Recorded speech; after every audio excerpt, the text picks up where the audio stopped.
अस्सलामुअलैकुम जी, मैं हूँ advocate Zufran Abbas from my YouTube channel. खुश आमदीद कहता हूँ सबको। मेरी पहली वीडियो में मैंने आपको स्टैम्प पेपर की इम्पोर्टेंस के बारे में बताया था और उसकी स्टैम्प पेपर की वैल्यू के बारे में बताया था। आज अपनी वीडियो में स्टैम्प पेपर के इशुएंस का तरीक़ाकार बताऊँगा, क्योंकि रियल एस्टेट ट्रांजैक्शन में एग्रीमेंट पर्पज़ के लिए स्टैम्प पेपर की बड़ी अहमियत होती है। तो कानून हमें स्टैम्प पेपर के परचेज़ के बारे में, स्टैम्प पेपर के इशुएंस के बारे में क्या हिदायत देता है। एक रियल एस्टेट एजेंट या कोई भी पर्सन जो जायदाद की ख़रीदो फ़रोख्त में इन्वॉल्व होता है, वो स्टैम्प पेपर ख़रीदते वक्त किन बातों का उन्हें ख़्याल रखना चाहिए। एक स्टैम्प वेंडर को कानून क्या हिदायत देता है, आज मैं अपनी वीडियो में आपको स्टैम्प पेपर की इशुएंस का, उसकी सेल का तरीक़ाकार बताऊंगा। स्टैम्प पेपर के इशुएंस के बारे में कानून हमें स्टैम्प रूल्स 1934 सारा ज़ाब्ता एक प्रोसीजर प्रोवाइड करता है। स्टैम्प रूल 1935 का रूल 28 इस पर्पज़ के लिए बड़ा रेलेवेंट है। हमें 28 रूल को अगर मुलाहिज़ा करें तो हमें 10 पॉइंट्स हैं जो मैं आपको बताऊंगा, जो कि किसी भी स्टैम्प पेपर की परचेज़ के वक्त, उसके इशुएंस के वक्त एक पर्सन को जहन में रखनी चाहिए। उन 10 बातों से पहले मैं आपको ये बताता चलूँ कि स्टैम्प वेंडर जो होता है, जिसको स्टैम्प फ़रोश कहते हैं उर्दू में, ये इसकी 2 इक़साम होती हैं कानून में। एक वो स्टैम्प वेंडर होता है, स्टैम्प फ़रोश होता है, जिसको लाइसेंस वेंडर बोलते हैं, और सेकंड एक्स ऑफिशियो वेंडर, जिसको ट्रेजरी ऑफिस कहते हैं। वो 2 किस्में स्टैम्प वेंडर की कानून में मौजूद है। 10 बातों की मैंने आपकी बात की, तो उस जो इम्पॉर्टेंट बातें हैं उसमें पहली बात जो है वो ये है कि स्टैम्प वेंडर जो होता है वो उसका licence basically government of Pakistan, जो कि डिप्टी कमिश्नर किसी भी सिटी का, उसको राइट दिए गए हैं कानून के मुताबिक, तो वो स्टैम्प पेपर का लाइसेंस इशू करता है। अब एक इम्पॉर्टेंट बात कि कोई भी लाइसेंस स्टैम्प वेंडर जो होता है वो सिर्फ अपने एरिया के अंदर स्टैम्प की ख़रीदो फ़रोख्त कर सकता है।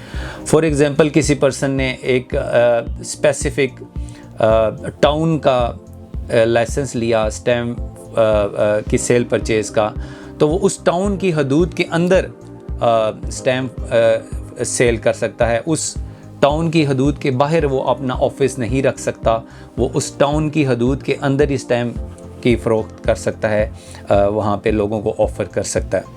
सेकंड बात कि कोई भी स्टैम्प वेंडर जब स्टैम्प पेपर इशू करता है तो उसके लिए लाजिम है कि वो स्टैम्प की पुश्त पे, उसकी बैक साइड पे अपना सिग्नेचर और date of sale of stamp लाजमी मेंशन करेगा। रूल 25 इसकी भी वजाहत करता है।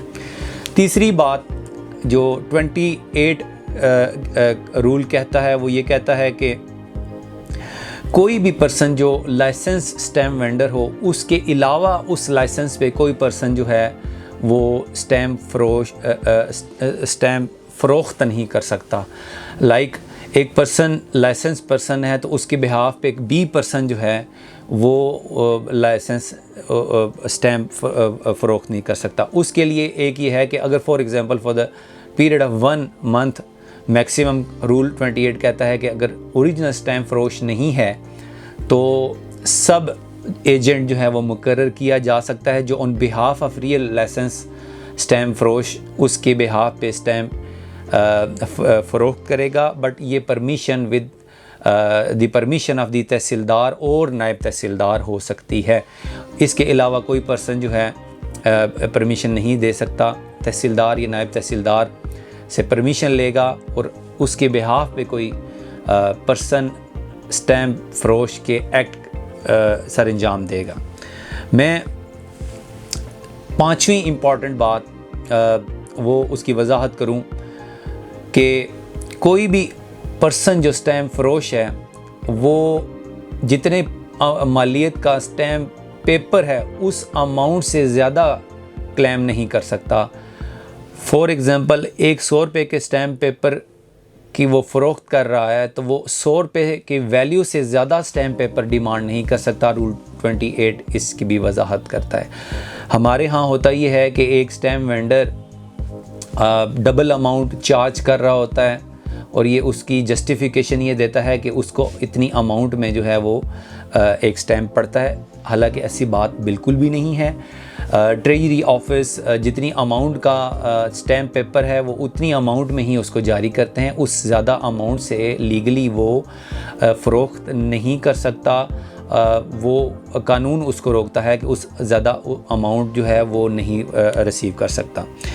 छठी बात मैं आपको ये बताऊं कि किसी भी स्टैम्प पेपर के इजरा के वक्त उसकी बुक में एक ऊपर वाला पार्ट होता है, वो पार्ट उस ट्रांजैक्शन की एंट्री के लिए होता है। कि फॉर एग्ज़ाम्पल एक पर्सन स्टैम्प पेपर परचेज़ करता है तो उसकी ख़रीदार उस स्टैम्प के परचेज़ करने वाले की सारी एंट्रीज जो है वो उस पार्ट पे, उस बुक के ऊपर वाले हिस्से पे एंट्री करना ज़रूरी होती है। लाइक कि उस स्टैम्प पेपर की डेट ऑफ सेल, उस स्टैम्प पेपर के ख़रीदार का नाम, उसकी वल्दियत और उसके एड्रेस और उस किस पर्पज़ के लिए लिया जा रहा है वो उस पार्ट पे जो है वो लिखना ज़रूरी है। वो स्टैम्प पेपर जो है स्टैम्प वेंडर स्टैम्प को फ़रोख्त के वक्त वो उस पार्ट पे उसको लिखना ज़रूरी है। सातवीं बात इम्पॉर्टेंट ये है कि कोई भी स्टैम्प वेंडर जब स्टैम्प पेपर जारी करता है तो उसकी स्टैम्प पेपर की बैक साइड पे अपने हाथों से वो चाहे उर्दू में एंट्री करे चाहे इंग्लिश में एंट्री करे, वो उसकी इंदराज लाजमी करेगा। 3 चीज़ों का इंदराज करेगा। नंबर 1 कि सीरियल नंबर मेंशन करेगा, लाइक कि उसने इस साल में कितने स्टैम्प पेपर जारी किए हैं तो उस सीक्वेंस वाइज से वो उस का जो नंबर बनता है वो सीरियल नंबर का उसका इंदराज करेगा।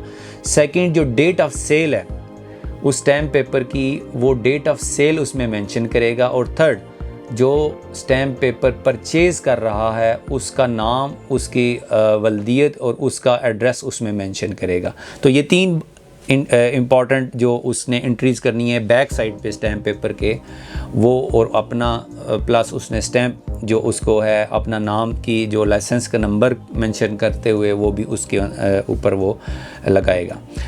इससे अगली 8वीं बात जो इम्पॉर्टेंट है वो ये है कि कोई भी पर्सन जो है वो क्या ओरिजिनल जिस पर्पज़ के लिए स्टैम्प पेपर लिया जा रहा है, क्या सिर्फ वही पर्सन ही उसको स्टैम्प पेपर ले सकता है या कोई उसका एजेंट भी स्टैम्प पेपर ले सकता है। तो कानून जो रूल 28 है वो वजाहत करता है कि अगर 2 पर्सन के दरमियान कोई भी एग्रीमेंट है और उसका कोई पार्टी वो खुद अपीयर नहीं हो रहे तो उसके बिहाफ पे उसका एजेंट भी स्टैम्प पेपर परचेज़ कर सकता है।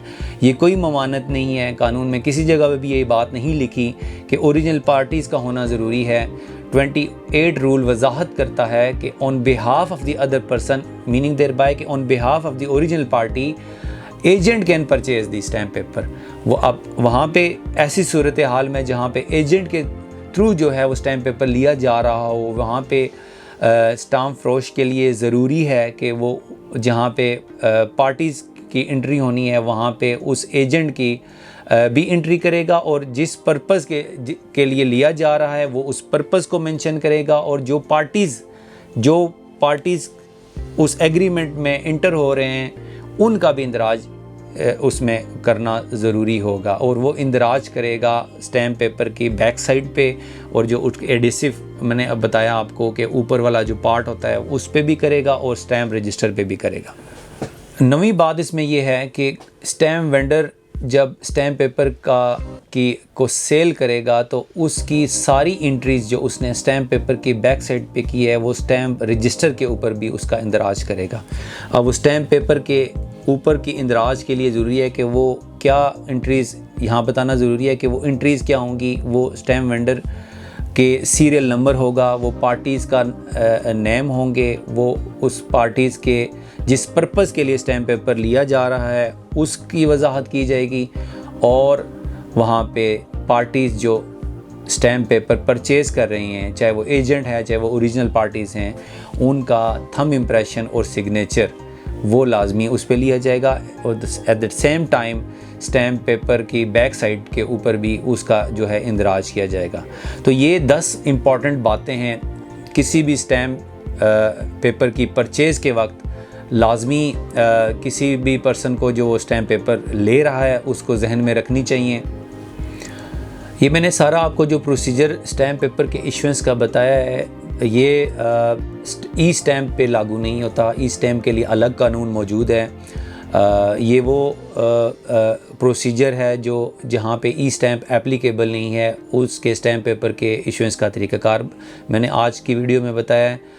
बहुत शुक्रिया आपका। मेरे चैनल को आप ज़रूर सब्सक्राइब कीजिएगा और बेल आइकॉन को भी ज़रूर प्रेस कीजिएगा ताकि आपको मेरी आइंदा आने वाली वीडियोस भी मौसूल हों। वस्सलाम।